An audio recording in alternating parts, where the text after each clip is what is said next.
Hi, I'm Scott Willison, owner of the Confluence Fly Shop in Bellingham, Washington. And today we're going to tie an oldie but a goodie. This is Jack Gartside's soft hackle streamer. Really easy to tie, easy to cast, lightweight streamer that's great on a trout spay, swinging in your favorite river for everything from resident rainbows to sea run cutthroat. Locally, this is a fantastic fly for bull trout when the water is low and clear, and sometimes your bigger presentations aren't quite as effective. So we're going to go ahead and get started here. I have in my vise a size 8 Ahrex NS 156. This is a saltwater shrimp hook. I really love this, both the strength and the shape of this hook. It's a good strong hook when you happen to hook a big fish, and it's just a really cool shape. So I like tying this fly on this one. You could tie it on a standard streamer hook, even a shorter shanked saltwater hook, because as you are going to see here, we're just gonna really build our fly on just the first maybe quarter of the hook. We're not going to go back super far on this one. For my thread, I am using a Semperfli A-Dot Classic Wax in white. We're going to tie this fly in white today, which one of my favorite colors. I also do black, olive, but I think white is what I fish the most. And we'll go ahead and start by adding some flash here in the tail. So I'm starting with, I've got just a couple strands of just the standard pearl Flashabou. Actually, this is pearl crystal flash. KF9 is the product number on that. And then we're going to add a little bit of silver polar flash as well. So I did like 2 strands of the crystal flash, doubled it over. I've got three or four of the polar flash. Gonna do the same thing. Just center tie that in the middle and then fold the rest back. And then we're going to leave that long. We'll end up trimming it in a little bit, but I like to wait till I've completed the fly before I trim it. Just really helps to ensure that I'm getting my flash down to the right length. And then I have a fluorescent UV white Fish Hunter Bloodquill Marabou plume here in white. And we're going to tie this in by the tip. You could tie it in by the base as well, but I like the look of it. When you tie it in by the tip, you've got shorter fibers on the back here that tend to kind of support the long fibers in the front. So it's going to produce a fly that's got just a little bit more body to it. And I just clipped off the tip of it there.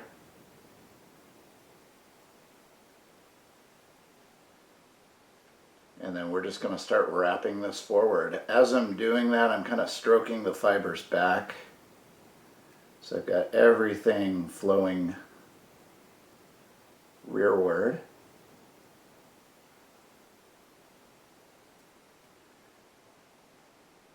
And check with each wrap just to make sure you're not getting any fibers trapped.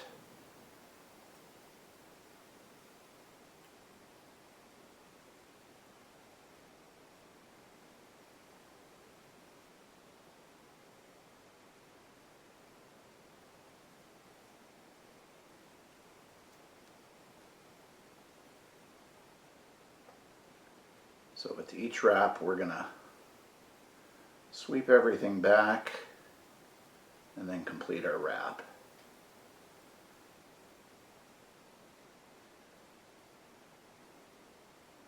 And we're going to take that up just about to the eye of the hook.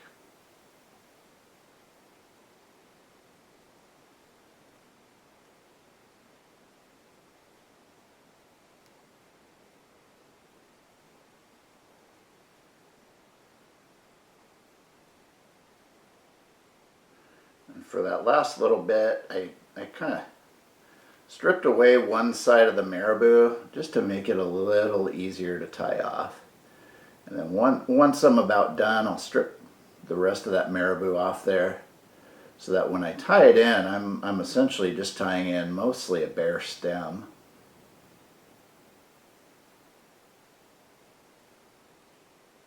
Three wraps, got that locked into place. Then we'll trim that stem. And then next, I have just a natural mallard breast feather that we're going to tie in.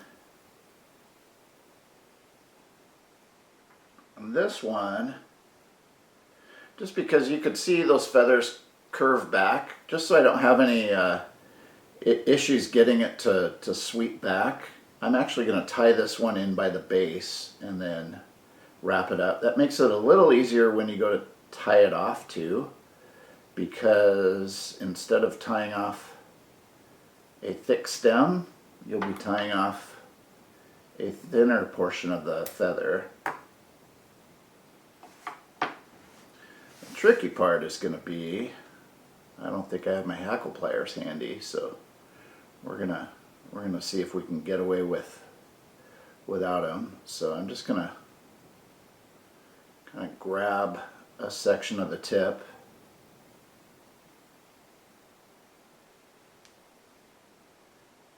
and then I'm doing the same thing with this feather where I'm sweeping the fibers back as I wrap it.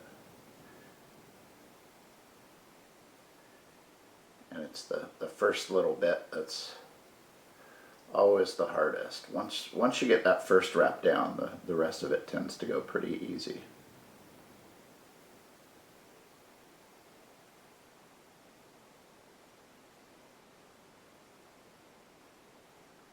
This is proving a little bit more challenging without the hackle pliers, but I think we're going to make it.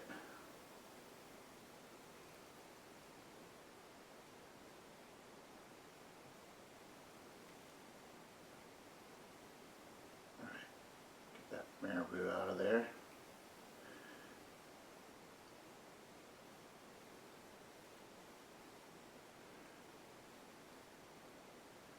There we go. And then sometimes if I have just a little bit of stem here, I'll just fold it back in with the rest of the fly, and I don't even notice it. But I had a bit more than I wanted for that one, so I'm going to trim it off, and then we can preen everything back,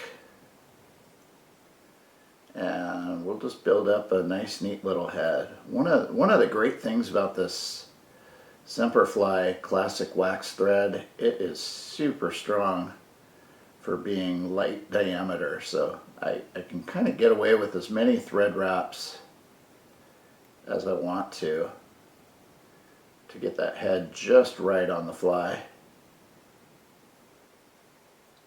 So got a nice little build up there, and then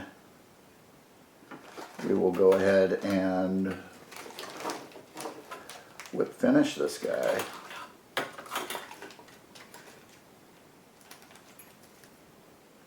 Once I locate the whip finisher on the very messy tying disc that fortunately is out of frame. So do a little 4-turn whip finish.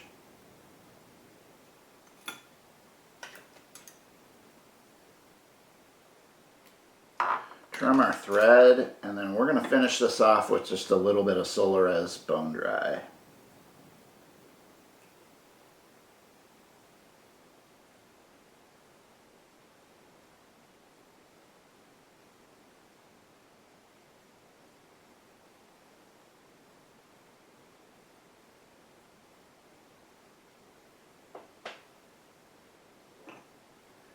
And I think we are good.